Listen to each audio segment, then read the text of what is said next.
Hello friend, मी श्रद्धा story book teller या चॅनलमध्ये तुमचं पुन्हा एकदा स्वागत करते.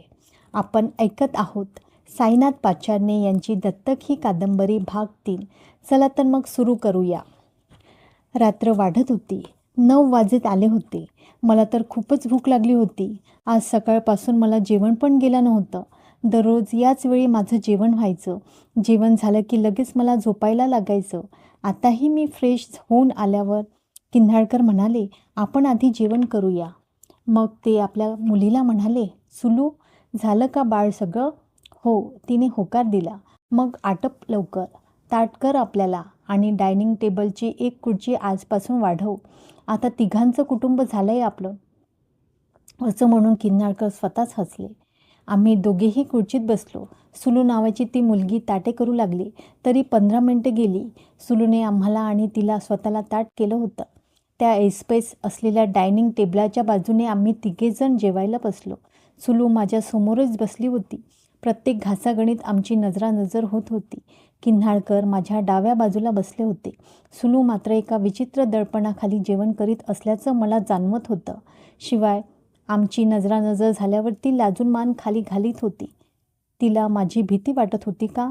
काही क्षण वातावरणात खूपच शांतता पसरली होती. तिघेही मूकपणे जेवण करीत होतो. मग वातावरणातला ताण हलका करण्यासाठी किन्हाळकरांनी बोलायला सुरुवात केली. हे बघा पोरांनो, आज आपल्या तिघांचा एकत्र येण्याचा हा पहिला दिवस आहे. आता इथून पुढे आपल्याला तिघांना या घरात एकत्र दिवस काढायचे. तुम्ही माझी मुलं म्हणून या घरात वावरणार आहात. तेव्हा मला तुम्हाला काही सांगायचं आहे, थोडं बोलायचं आहे तुमच्याशी. तुमची काही हरकत नसेल तर आता जेवण करता करता बोलूया का आपण? त्यांनी माझ्याकडे आणि सुलूकडे पाहत विचारले. मी काय बोलणार? मी मान वळवून सुलूकडे पाहिलं.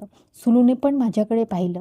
बहुधा किन्हाळकरांनी जेवण करताना गप्पा मारल्या तरी त्याला तिची काही हरकत नव्हती. मग मीच किन्हाळकरांना म्हणालो, चालेल, जेवण करताना गप्पा मारल्या तरी माझी काही हरकत नाही. किन्हाळकर हसले. ओठातल्या ओठात मंदपणे हसले. मला म्हणाले, हे बघ, जे काही बोलायचं आहे ते बरंचसं तुझ्यासाठीच आहे. कारण यातलं खूप काही मी सुलूला आधीच सांगितलं आहे. आजपासून तू माझा दत्तक का होईना मुलगा आहेस. आजपासून तू माझं नाव तुझ्या नावापुढे लावायचे. लावील मी. मला बाबा म्हणून हाक मारायची. मला आवडेल ते. मला नेहमी वाटायचं आपल्याला कुणीतरी बाबा म्हणावं. माझी ती अतृप्त इच्छा पहिल्यांदा सुलूने भागवली. तिने जेव्हा मला पहिल्यांदा बाबा म्हणून हाक मारली तेव्हा माझ्या मनाला काय वाटलं ते फक्त मला माहिती. अरे, कुणाचा तरी बाप होण्यासुद्धा किती आनंद असतो. किन्हाळकरांचा आवाज गहिवरला. कातर स्वर घशातून बाहेर पडू लागला. त्यांच्या बोलण्याने माझ्या घशात घास अडकला. मला ठसका लागला. तसे ते बोलणं अर्धवट टाकून म्हणाले, पाणी घे, पाणी घे. मी पाण्याचा घोट घेतला. किन्हाळकर परत बोलू लागले, मुलांनो, आता इथून पुढे हे घर आपल्या तिघांचं आहे. आणि घर म्हटलं की त्याला काहीतरी शिस्त लागायला हवी. नाहीतर घराला घर पण राहत नाही. घर म्हणजे नुसत्या 4 भिंती आणि एक छपराचं घर नसतं ते घर. घरातले संस्कार, घरातली परंपरा या सगळ्यांना काही ना काही अर्थ असतोच. आणि तुमचा बाप म्हणून या सगळ्या गोष्टी तुम्हाला शिकवणं माझं काम आहे. आपल्या घराला काहीतरी शिस्त ही हवीच. तुम्ही असं समजू नका की मी तुम्हाला बंधनात अडकवतोय. फक्त बाप म्हणून माझी जी कर्तव्य आहे ते मी पार पाडणार आहे. मला माझी कर्तव्ये पार पाडू द्या. उद्या माझ्या मुलांना कुणी नाव ठेवलेली मला आवडणार नाही. आम्ही जीवता जीवता ऐकत होतो. ते बोलत होते. उद्यापासून प्रत्येकाने आपापल्या कामाला लागायचं. हे घर आपलं समजून राहायचं. प्रल्हाद, तू लवकर उठायचं, कॉलेजला जायचं. दुपारी कॉलेज करून आल्यावर तू माझ्या मदतीला कंपनीत यायचं.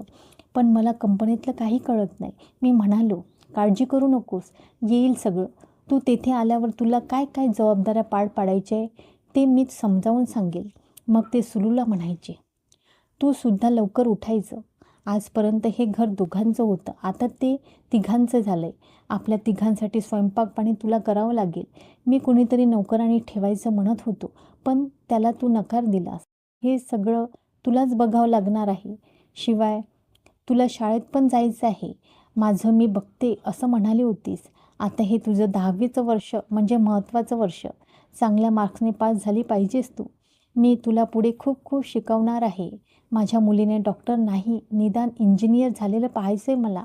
शाळेतून आल्यावर घर सांभाळीत तू अभ्यास करायचा, कुठे यायचं नाही की जायचं नाही. सुलूने गप्प ऐकून घेतलं आणि म्हणाली, मी करीन सगळं. मग किन्हाळकर पुढे बोलू लागले, आता काही महत्त्वाच्या सूचना देतोय, त्या कान देऊन ऐका. सर्वात महत्त्वाचं म्हणजे तुम्ही कुणाशी मैत्री वाढवायची नाही. मित्र जोडले तरी त्याला आपल्या घरी आणायचं नाही. हे सगळं तुमच्या फायद्यासाठीच सांगतोय मी. कारण प्रल्हादचे मित्र घरी आले तरी सुलूला अवघडल्यासारखं वाटेल आणि सुलूच्या मैत्रिणी घरी आल्या तर प्रल्हादचं घरादारावरचं लक्ष उडेल. माझ्या बाबतीत अद्याप तसं काही झालेलं नाही, मी मध्येच म्हणालो. तसे किन्हाळकर म्हणाले, आतापर्यंत तुझ्या पाठीशी फक्त पोट होतं. माणसाला पोटाची चिंता असली की त्याचं दुसरीकडे लक्ष लागत नाही.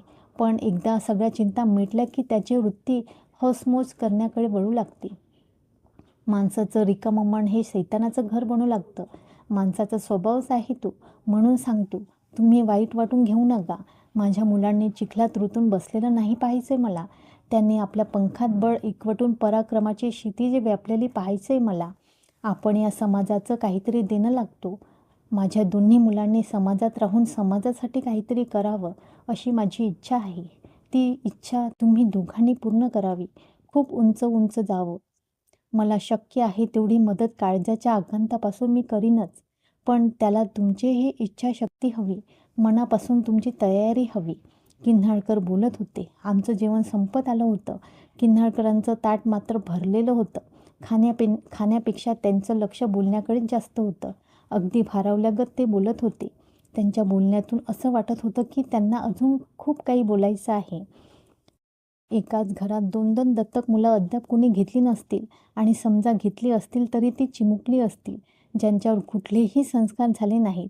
अशी मुलं दत्तक म्हणून घेतली असतील. पण तुमचं तसं वय नाही. लहानपणापासून तुमच्यावर संस्कार झालेच आहे. ते कसेही असतील, बरे म्हणा वाईट म्हणा, पण आता ते संस्कार पुसून इथले नवीन संस्कार तुमच्यावर व्हायला हवेत. मला माहीत आहे जुने संस्कार इतक्या सहजासहजी पुसले जात नाही. कारण मी पाहतो आहे, सुलूला येथे येऊन 1 महिना झालाय तरीही बिचकल्यागत वागते ती माझ्याशी. माझ्या मुलांनी असं वागलेलं मला आवडणार नाही. तुम्ही माझ्याशी माझ्या पोटच्या मुलांसारखं राहा. माझ्यापाशी हट्ट धरा. माझ्यावर रुसा. आवडेल मला ते. पण माझ्यापासून असं दूर राहू नका. माझ्या बछड्यांनो, तुम्हाला काय हवं ते सांगा. असं अरे माझ्या मुलांनी बापाकडे नाही मागायचं तर कुणाकडे मागायचं. आणि तुम्हाला माहीत नाही मुलांचा हट्ट पुरवण्यात बापाला किती आनंद वाटतो ते. किन्हाळकर भारावल्यागत बोलत होते. त्यांचा आवाज खूपच मऊ झाला होता. अगदी भावविवश होऊन ते बोलत होते. मनातली कसली तरी जखम उघडी पडल्यागत ते बोलत होते.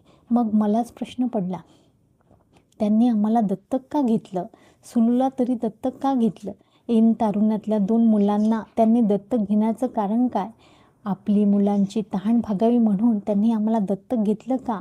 त्यांच्या पूर्व आयुष्याचं काही रहस्य आम्हाला दत्तक घेण्यामागे आहे का? किन्हाळकरांचं आता वय झालंय. त्यांचं घर इतकं छान आहे, एक कंपनी आहे. मग ते एकटेच कसे? त्यांना पत्नी नाही का? की त्यांनी लग्नच केलं नाही? त्यांना स्वतःची मुलं पण नाहीत का? माझ्या मनात अनेक प्रश्नांनी गर्दी केली. किन्हाळकर बोलत होते. खूप मोठं व्हा दोघांनी, खूप शिका. तुम्ही दोघांनी उंच आकाशात गेलेलं पाहायचंय मला. जरी तुम्ही सख्खे भाऊ बहीण नसलात तरी सख्ख्या भाऊ बहीण भावापेक्षा तुम्हाला एका उंच आदर्श नात्यात परावर्तित झालेलं पाहायचंय मला. भविष्यकाळ कुणी जाणत नाही. तुमच्या भविष्यात काय लिहिलंय ठाऊक नाही. तरीही एकमेकांच्या पाठीशी सावलीसारखं राहा. एकमेकांच्या आधारानं मोठं व्हा. किन्हाळकर जणू अखेरचा निरोप घेतल्यासारखं बोलत होते. नंतरही ते बरंच काही बोलत होते. माझं जेवण झालं होतं. सुलूचेही जेवण झालं होतं. ती पण हात आखाडता घेऊन किन्हाळकरांचं बोलणं ऐकत होती. यावेळी तिच्या मनात कोणते विचार येत असतील. बाकी सुलूने स्वयंपाक मात्र छान केला होता. पहिल्याच दिवशी तिच्या हातचा गुण कळाला. पण ती एवढी गप्प का? माझ्याशी अद्याप एक शब्दही बोलली नाही. तिला माझं येथे येणं आवडलं नाही की काय? आपल्या लाजाळू स्वभावामुळे ती गप्प आहे का? चला तर आज इथेच थांबूया. भेटूया पुढल्या भागात. तोपर्यंत नमस्कार.